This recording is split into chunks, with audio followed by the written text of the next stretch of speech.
My name is Grant Cox. I am the chairman of the VEX Game Design Committee.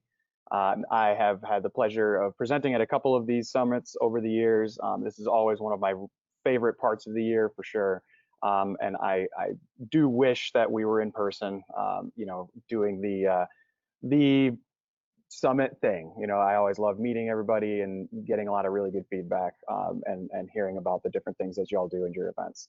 So what this session is for, to kind of kick it off, we've had a lot of mid-season updates happening as a result of this season, whether it's because the skills challenge needed some tweaking, or whether it's because we now know that many schools will not be returning to in-person sessions in the fall. Our competition model needs some adjustments and needs some tweaking, and so we're kind of here to talk about some of those this morning. I'm going to be doing sessions later on for the general game overviews, like that I normally do at these summits, where we talk about some of the field setup tips and some of the ruling nuances and those types of things. So if you have questions about the games in general, it's for those sessions in the future. Let me go to my next slide here. So what we're going to be talking about here is a quick recap of the June 15th update. For you, if you've seen the video that I posted on YouTube, it's basically going to be pretty similar to that. I do have some exciting new updates about the event brain to share and talk to you about. Again, that development is ongoing, and we hope to have that rolling, for events this fall. And then the big meat of this session is going to be talking about what the GDC and the game manual is going to be doing with regards to COVID-19. And I'll talk more about that when we get to it. All right, so to kick it off with the skills challenge, basically the game received a max score in the driver skills challenge about a week after it was put out there. We realized that it was just not satisfying the goals of the skills challenge for what we wanted it to be, and the challenge that we wanted teams to have to undertake as the season went on. So we made a couple tweaks. The layout changed to the one that's on this slide. The nice thing about this layout is that it's symmetric. It's completely symmetrical as far as left-right goes. So even though this render has your alliance stations in it, if you're setting up a skills field in an event, you don't really even need to put alliance tape down because it's the same. The scoring is now adjusted so that you get your score, and then you also get the score of basically the amount of points you descored from blue. The box in the manual describes it as the intent of this method is to simulate that you're like halfway through a match, blue has just been crushing it, and now blue's robot dies and you have to overcome their score as in your 1 minute skills run. So tournament manager does all the math for you. You just have to, the scorekeeper referees just fill it out like you normally would. But this does a couple things. It adds a little bit more of a dynamic to the skills challenge, where now you're not just picking up objects and putting them in. You also have to descore out the bottom like normally you would in a game. It also effectively doubles the length of the skills challenge run. A max run, quote unquote, is now twice as long, twice as many robot actions. I think it's a pretty cool thing. Every year the GDC talks about different ways we could tweak skills challenge and different challenges we could add. And this is one that I'm kind of excited to try out and see if people like it. And then the biggest one was the skills stop time. And the biggest one was the skills stop time. So this is something that those of you who are IQ EPs are familiar with, with the match stop time concept. In IQ, it can only be done in the finals if you have a tie in the finals where they do one more run and stop the clock early. In VRC, it's going to be, teams will have the option to do it in any skills run that they want, driver or programming. They don't have to get a max score. The rankings are set up such that scoring is still the first tiebreaker. But if there ends up being some sort of plateau, everybody at an event is getting X number of points, you may want to try and go for some stop time if you want. The video and the forum discussions and everything prompted a lot of interesting feedback about the event brain side of the stop time, which is cool, which is great, which we'll talk about in a second. But I think there was something missed in some of the videos and some of the announcements, that the event brain is not the only way you can record stop time. We had a lot of discussions about how to accommodate events that are using a cell phone and a match controller, events that are using Tournament Manager on a desktop and don't want to, change up that method, especially tournaments that are using TM Mobile. So I want to make one thing clear, especially since the EPs at this summit typically range in terms of like your event sizes and technological abilities. If you have the ability to do TM Mobile at your event and you're already comfortable with TM Mobile and the routers and all that stuff, it's probably your preferred way to do stop time or to do skills matches right now, at least until the event brains become more, commonplace. But TM Mobile, the drive team member can press start and stop right there on the phone. It has an end early button that I guess a lot of people didn't realize. So the TM documentation goes into a lot of more detail about that, and your RSMs can help you to get set up there. If you are using a match control or a stopwatch, the game manual lists all of the contingencies and the guidelines for doing so. That's another thing. I think that immediately there was a lot of questions about, oh, well, what happens if the ref doesn't hear you, or what happens if the team doesn't want it to end when the ref wants it to end, and things like that. So I do highly, highly, highly recommend, if you're going to be running a skills only event, or you have a skills event where you think teams are going to be doing match stop time, to make sure that there is clear communication during the drivers meeting or during pre-event communications, so that everybody knows kind of what the process you'll be following at that event is. And one of the main reasons for saying that is because I think we actually, we do say it in the manual.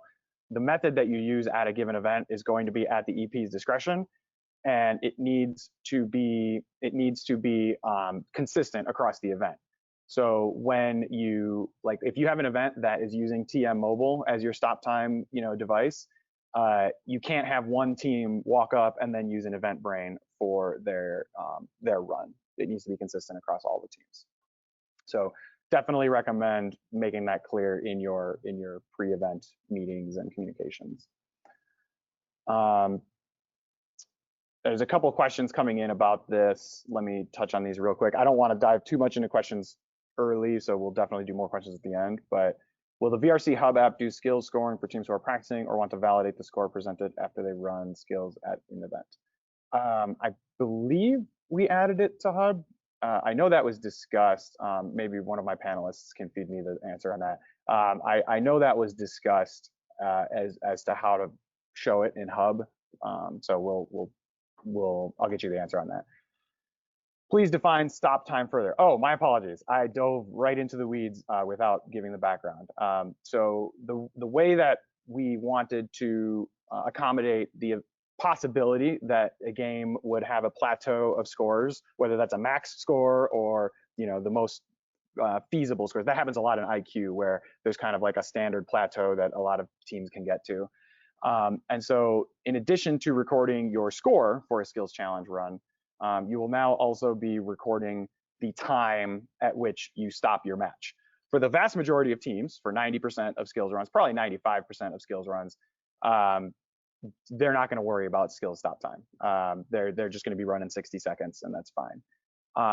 But if you are a high-level team, or you have an event with a number of high-level teams that are very competitive, they have the option to end the match early now. And so these different methods that I have listed on the screen are the different methods, and the game manual goes into detail for each one of those for how a team can end their match early. With the simplest and the most straightforward, in my opinion, being that the drive team member themselves can stop the match using an event brain or by pressing end early on the TM Mobile that the scorekeeper referee is using. Will the stop time be recorded by tournament manager, or we have to manually enter time? For example, if a team calls to stop time, but the phone press doesn't work, but the field referee saw how much time is left, could they enter it manually?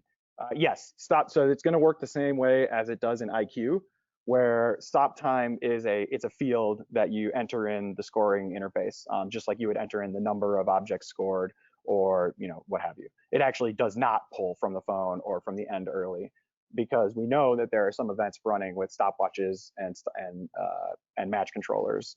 So yeah. All right. So that is the skills stop time high level overview. If there are more questions on that, keep them coming in, and I'll address them at the end. But I'm going to move forward now. Hang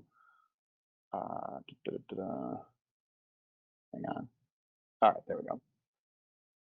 So one of the things that was part of that update was the ability to now, we kind of announced this out of left field, which was the opportunity to run a skills match using a V5 robot brain. And so what I showed in the video was kind of a beta version. It didn't have final graphics or anything. This is something we're very, very excited about. This is going to be, we hope, long-term, how more events start running their skills challenge fields, and long term, eventually, the functionality is there to run a normal match using the V5 brain. I'm going to talk more about that in a second. But really, all the brain is doing is sending a enable disable signal, the same exact way that a match controller or a field tower would be sending to the joystick. There's no fancy voodoo happening. A team running an event brain is not going to have an advantage over a team running a match controller. It's literally the same signal. This also means that there is no way for a team to, hack it, for lack of a better term, because or risk of a team, continuing to drive after it gets the disable signal. So what this screen shows is it's basically the workflow that is going to be in the final version. This is going to be released pretty soon in the next couple of weeks. There's a couple things I want to point out. First off, very few words. It's all icon based, so it makes translation easy. It works across, age levels and languages and things like that. The icons look a little abstract when it's still like this, but I've run through it myself a couple times, and it basically, the pseudo animation becomes extremely intuitive, and I imagine it's going to be one of those things. For those of you who were EPs back in the Cortex days, people just started to associate, like, oh, 4 reds means this, oh, this green blinking means this. Not that these are blink codes, but you will see, oh, this is red, that means I need to connect my thing. Oh, I clicked the thing and now that's green, and now I just need to press start on the brain on the robot. So it walks you through it step by step.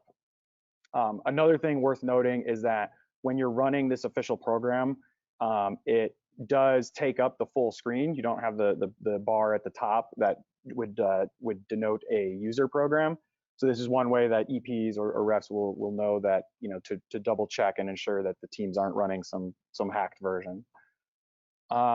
Once you start the match, this was another big part of feedback. We had some displays on the screen right there that show like what your battery levels are, what your link quality is, just some basics, just some basic information there. And then your big red end early button, where it ends the match early. If you would have asked me what I thought was going to be the most controversial part of that announcement, it was not going to be the V5 screen. A lot of people got really upset about the V5 screen not detecting button presses as nicely as you would think. And so one of the things we are going to implement, it is currently working, is you can either press end early on the screen or on the joystick itself. I don't have one here with me. Yes, I do. Here's one I prepared earlier.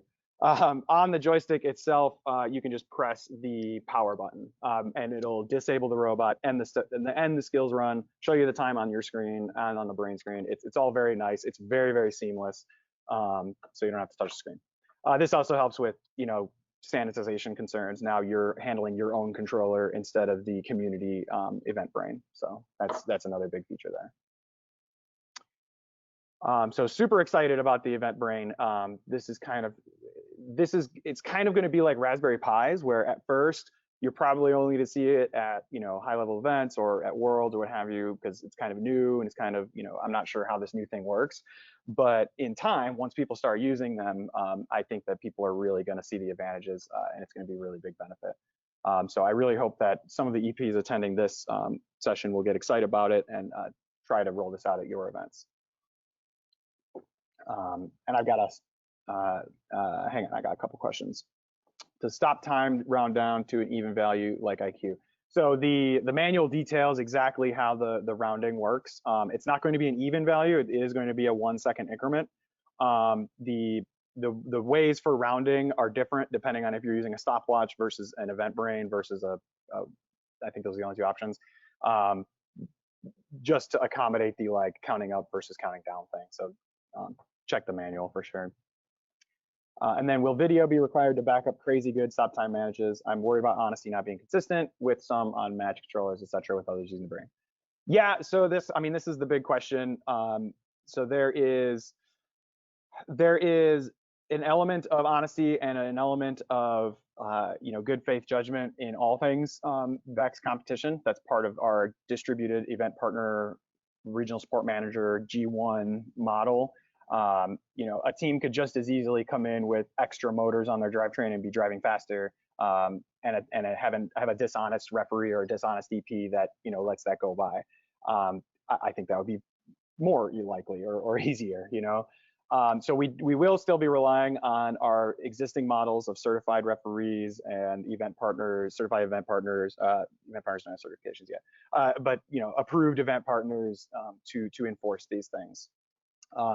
And it's going to be that case where, yeah, if a team has been running, a score of 30 all season, and then all of a sudden they get a max score with a 20-second stop time, we're probably going to reach out to that RSM, do some investigation. These types of investigations and double checking of elite 1%er teams already happens a bit in the background. People might not realize that. I think most people know about the programming tests at Worlds, where we do programming tests for all of the top skills challenge winners and things like that. So yeah, there will be some levels of enforcement, but I don't think we're going to require a video, at least at this time. And I'm going to talk more about that in a second. Actually, I think on my next slide. No, not on my next slide. The next slide is pretty exciting. So I mentioned that this is something that we do eventually want to roll out for all events, all types of matches. So the first year, at least, it's going to be just any brain you use, any brain that you already have access to, you can load this program onto it. And then, for the EPs who don't have access to a brain, we will have that grant program set up. But long term, we do intend to have a separate SKU, a separate event brain, quote unquote, that comes preloaded with this firmware. You can't modify, you can't use it to run a robot. And it will have kind of alliance notes on there, as you can see in the colors. It'll look different, so EPs will know if it's an event brain or a robot brain. So pretty stoked about this. This is a super, I think you guys are the first ones to see this picture, and this is very concept only at this time, but just wanted to show you some of the stuff that we are working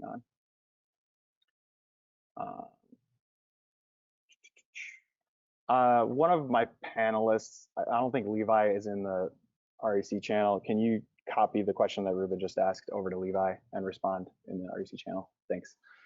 And then I will respond to everybody. All right, so that's the event brain. Again, keep questions coming in. I'll answer more at the end. All right, let's dive into COVID-19 and the game manual. So as Dan mentioned, as anybody's mentioning, you don't need me to say it here. COVID-19 is a new way of life, especially for schools, especially for these types of extracurricular activities that involve lots of hands-on interaction. So what I'm going to be talking about here is the game manual specifically, and some of the ruling accommodations that are going to be made to accommodate this unique season. There are I think there are 3 sessions throughout the conference where Steve and the COVID contingency team is going to be talking about other aspects of events planning with regards to COVID, things like judging, things like pits, sanitization, what the season restart is going to look like, all that fun stuff. So you can ask questions about sanitizing the pits if you want, but I'm not going to answer them because I'm not familiar with that. But what we're going to talk about here is the game manual. There's also a reason why this is one of the first sessions, because I'm going to say a lot of things here that are still in work, still still being developed. But I would love if people have the chance to digest, think it through, and then come to one of the later sessions and present that feedback to us, or ask more questions. So one more disclaimer before I dive into the specifics, or a couple more disclaimers rather. I'm calling it level setting or just some background info. Again, our goal is to encourage those who want to participate, those who want to have a season, by providing what I'm going to call a toolkit or a framework for them to have events or host events in a way that does not create an unreasonable barrier to entry or does not, promote unsafe practices. This is the year of regionalization. COVID is very regionalized. New Zealand is one of the most prominent VEX robotics competition regions, and they have 0 COVID cases. They are COVID free.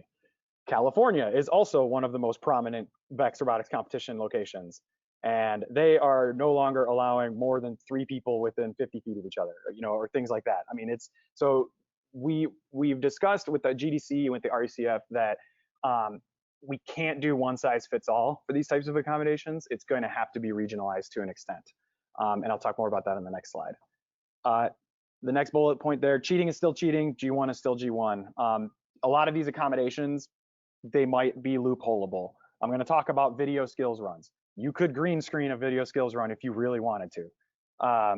But I think someone who goes to that length and tries to do that, they're completely missing the point, the same way that somebody with a modified PTC is missing the point. So G1 is still G1. The philosophy is still more important than the nitty-gritty of how we will enforce it. A lot of this stuff will have to be self-regulated. It'll have to be regulated by head referees and event partners. Third bullet point there, yeah. Everything this week is very in development still. I'm intentionally sharing it and being transparent while it's in development so that I can get feedback. Final details will be released in the August update. And then I already talked about the last bullet point there. We'll start with some of the low-hanging fruit. The socially distant alliance stations. I think this was one of the first things that came to everybody's minds. So VRC are going to be able to stand at the corners of the field instead of side by side. We have tested the 6 to 8 foot joystick partner cable. Does work for V5. It's the build your own cable kit. So we're going to have some knowledge base articles and stuff that talk about that. So you can stand 6 feet apart from each other. IQ will be able to stand on either side of the field instead of all together. And this image doesn't show it yet, but basically the team that's in this alliance station will have this starting position, and the team that's in this alliance station will have this alliance station or starting position. So that way that minimizes the interaction and the contact between the teams. Alliance stations are kind of always, half the events don't tape down their alliance stations anyways. So this is again, one of those things that's going to be kind of an option. Some regions may want the stations even further away. Some regions may not care and they may just keep them on the side. We're going to give you all that flexibility. Single drivers in VEX-IQ Challenge. This is something I would love to get feedback on. The GDC is okay with allowing single drivers this season for VIQC, we think. What this means is no driver switch, no controller switch at the 30-second mark. We understand that there are some teams that are having difficulties even forming a team because they're not going to be able to be allowed to have 2 students in the same room who are not related or whatever. So we don't want those teams to miss out on their season, those students and those coaches to miss out on their season because we're requiring a controller switch. So that's one of the things we're going to kind of open up some leeway on this season, unless people freak out and hate it. One thing we don't think we want to do is create a 30-second, stop at 30 seconds for a sanitization break and wipe down the controller and then hand it to the next person. There's just that gets too complicated as far as cycle times and who's the sanitary, yada yada. So I think the options that we're going to go with are one driver or a team that is comfortable sharing their controller. Video head referees, this is something that has actually been directly asked a few times. There are some events that want to set up a live streaming setup where there's an overhead camera or something like that where a head referee can watch the match from a socially distant location, or scorekeeper referees can score from a socially distant location. That's going to be cool. We're going to write some verbiage around still no video replay per se, but we don't want that to be a barrier to entry for an event.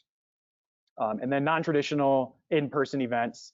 Um, this is kind of a catch-all, and this is going to be more in the qualification criteria than in the game manual, which is a REC doc, not necessarily a GDC doc. But things like pre-scheduled skills challenge events. You know, these 5 teams come from 9 a.m. to 10 a.m. These 5 teams come from 10 a.m. to 11 a.m.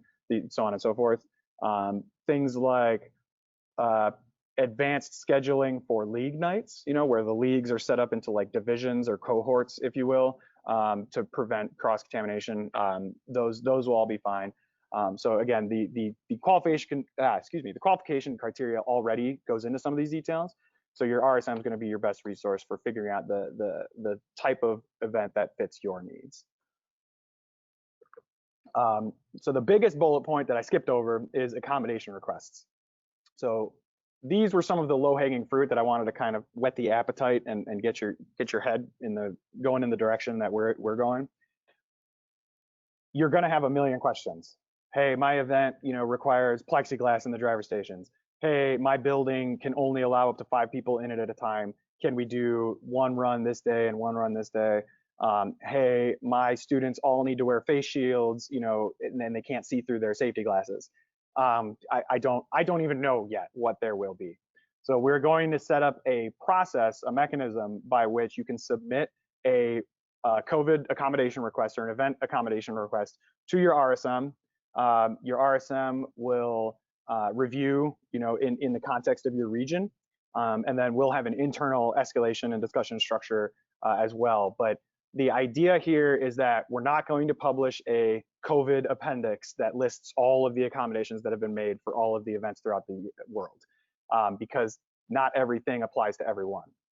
But what we want to do is that, you know, events within a given region, you know, you may realize that all the events in Southern California have kind of the same accommodations.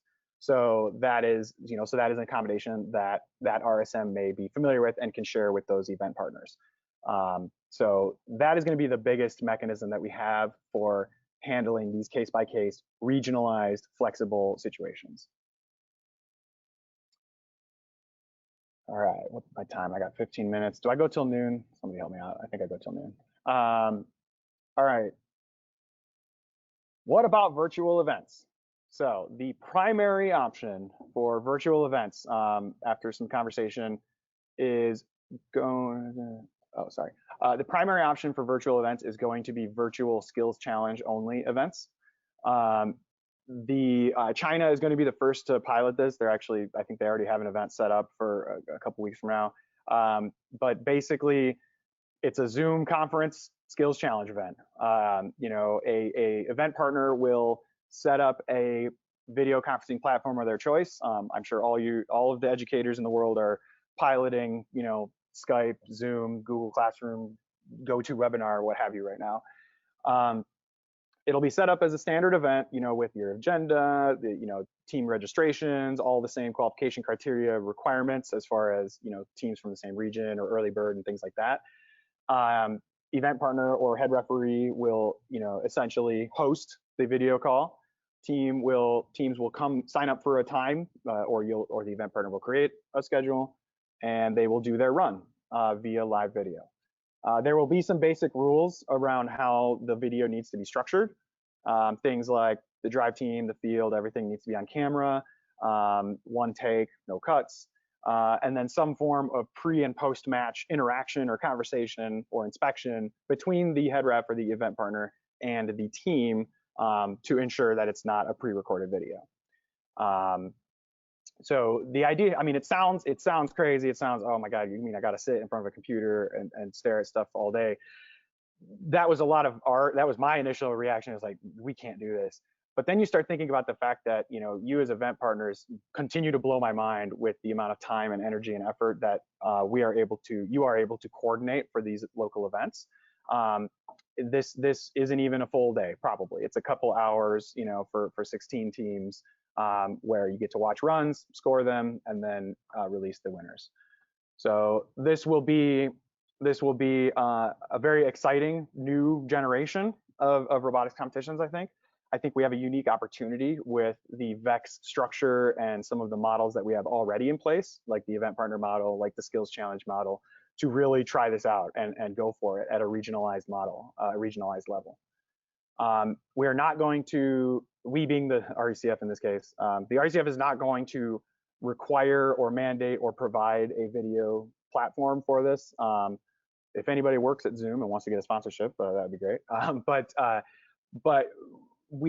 think we will be putting out some kind of one-pagers or guides, kind of like we do with Raspberry Pis. Like, if I've never bought a Raspberry Pi before, which model do I buy? There will probably be something kind of like that for video conferencing.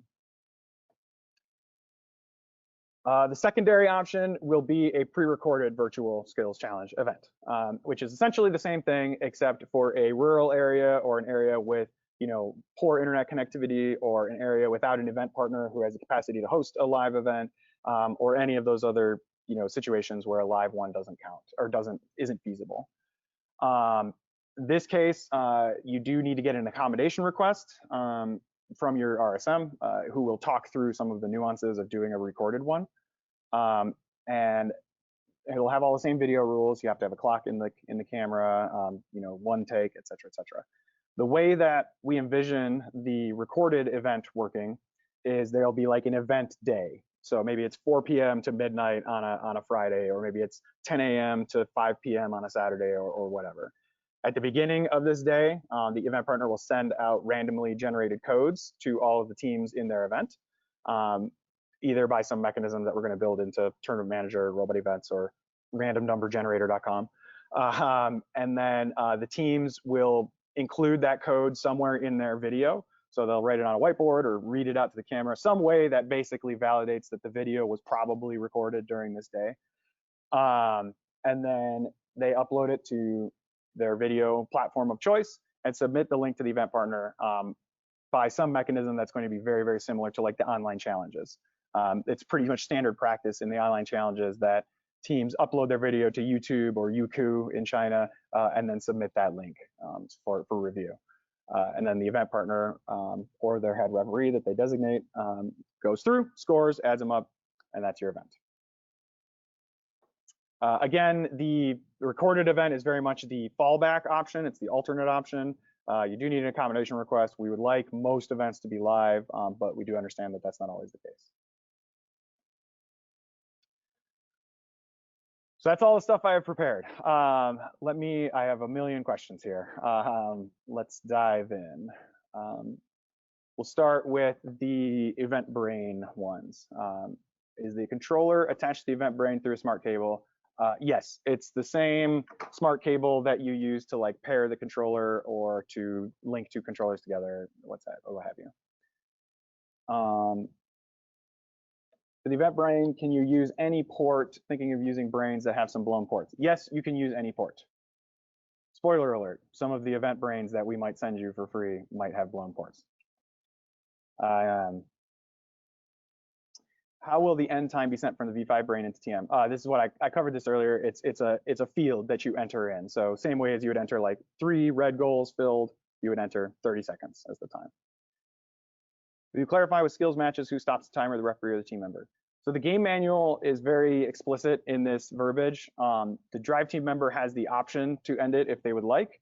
If they would not like, if they only have one driver, and it's a TM operator that's at a desktop over there, then they don't have to. But we would like to open it up to the possibility that teams can end their own matches, start and stop their own matches. This kind of goes in line with the virtual skills run mentality as well. Why would I be able to start and stop my own match at home if I can't do it in an event, right? Single brain per field or 2 brains per field to control the stop time. Single brain per field. So again, watch the video that I posted in the VEX YouTube channel, as well as there's going to be a detailed knowledge base article that has all the pictures, but it's controller to event brain via smart port, and then event brain to your robot brain via VEXNet radio. when planning for a local event, should we ask VRC teams if they will using the event brain or not, or does it not make that big of a planning difference? I think that question is the opposite question. I think that the event partner, the event partner is the one who provides the event brain or the field control tower or the match controller or the stopwatch, right? And so the event partner should communicate to all teams in advance, either via driver's meeting or an email or what have you, what their method is going to be. Especially early season, you probably don't need to stress too much about it, because again, this is only, it only really becomes a stop time concern later in the season once teams start finishing early, if they end up finishing it early at all this season. But because of some of the other benefits of using the event brain, like the driver being able to start and stop their own match, you may want to use it. It cuts down on the difficulty for EPs. At least that's the way that VEX envisions it, because now you don't have to run a bunch of Ethernet cables, you don't have to run a bunch of power cables, you don't have to run, you know, monitors. It's literally just a brain that connects to a joystick. What benefits does the V5 brain provide? Oh, that's kind of exactly what I just said. Sorry. So yeah, so in VEX's opinion, and I hope that event partners, you know, see these benefits as well. The number one benefit is the seamlessness of it all. You know, you don't have to learn how to make Ethernet cables or run power or tape it down before the event. It's literally just the same exact V5 brain that you already probably have lying around with a program that you load up from our knowledge base, and then it's just sitting there next to the field. Maybe you want to zip tie it to a field control tower, maybe you want to have it on a table, I don't know. And then the team comes up and they plug their joystick into it, just like they would with plugging it into the field, and then off they go. I've seen a lot of people saying like, you mean we have to train more volunteers? We have to like train the referees, and it's like, actually, in my opinion, it kind of takes the training a little bit of an easier route, because now the referee pretty much just needs to say follow the instructions on the brain. So if that is not becoming clear, or the instructions on the brain are not clear enough, you know, please share that feedback, and we, you know, we'll work to iterate upon that. For VIQC, love the single driver. Will they drive for the full minute? Yeah, so that is the intent, and that's kind of why I wanted to throw it out there early as a option that we are considering. The intent would be that we would provide basically, which rule is it? Let me go look at my thing here. So yeah, rule, I lost it. Yeah, rule G7 in the IQ manual, which states that you have to do the driver switch at 30 seconds. It would basically become a guideline or a recommendation instead of a hard and fast rule. Because again, we understand that in some areas, some teams, some events, they might not be physically or permitted, you know, due to health codes and regulations, to do a driver switch. So we don't want that to be a barrier to an event. Can we limit alliance members on the field from say 3 to 2? Yeah, so that's an example. So actually, let me burn through a couple of these at once. Can we limit alliance members on the field from 3 to 2? Any thoughts on moving fields outside? What tolerance for being level? Those are the two main ones so far.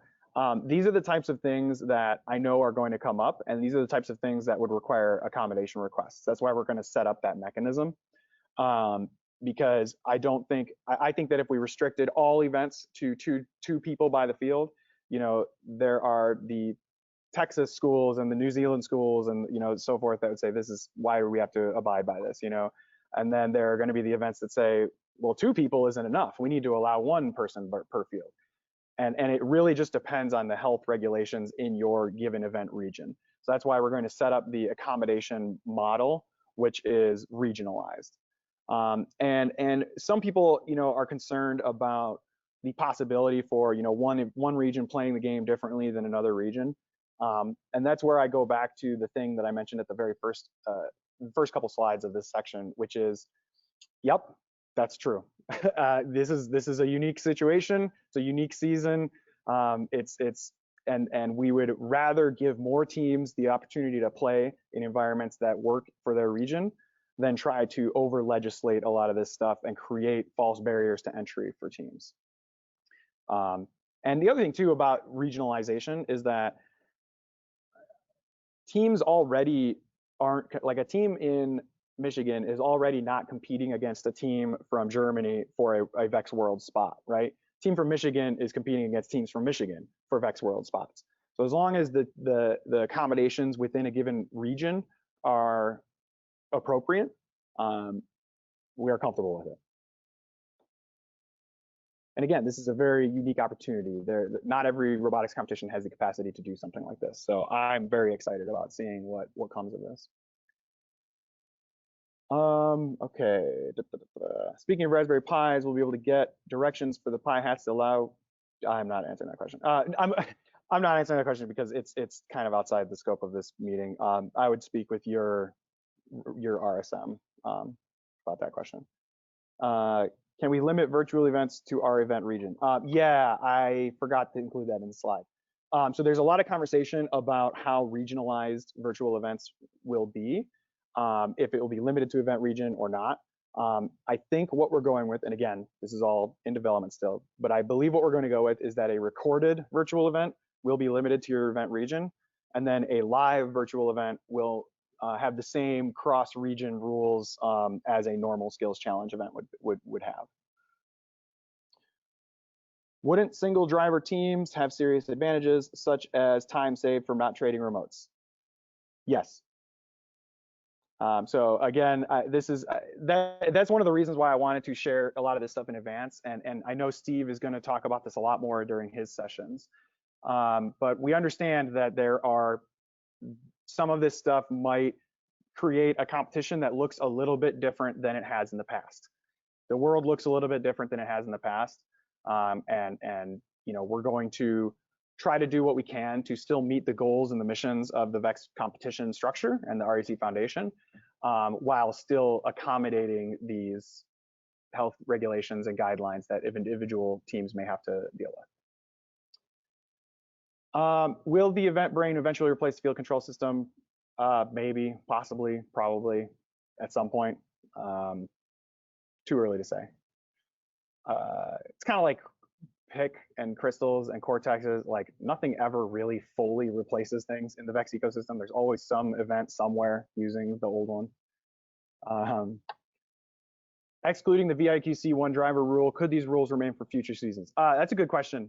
I don't know. I want to see how they go. We want to see how they go. That's one of the things that the panel or the GDC is really excited about trying some of this stuff. Oh, and that's actually a really good tangent as well. You noticed that there was nothing in my presentation about virtual head-to-head events. We're still talking through the way that would work, if it would work at all. We don't love it. Virtual skills challenge is currently our best priority. But that being said, if you have an idea for a virtual head-to-head event that you want to try, you want to test out, beta test in your region with scrimmages, definitely let us know how it goes. Send an email to GDC-FX. But please do that if you've tested it. You know, there's a lot of good ideas out there for doing head-to-head events, but there's a lot of pitfalls as well. Multiple people asking about a release date for the event brain soon, before your events. If you have an event that is coming up very, very soon, an official event, not a scrimmage, that you require an event brain for, get in touch with your RSM, who will get in touch with VEX. We have a limited quantity that we'll be able to provide for early season events, but then the full batch of them will be available in the fall, in time for the main events. And again, that's if you have a scheduled, approved, actually happening early season event, official event. If a team wants to compete in a virtual skills event but only has a half feed, could they still compete? That will be a good accommodation request question or Q&A question. That is probably not going to happen, or they would have some nuances associated with it. But yeah, that's a good question. That's the type of questions regarding why we wanted to throw this out there in advance.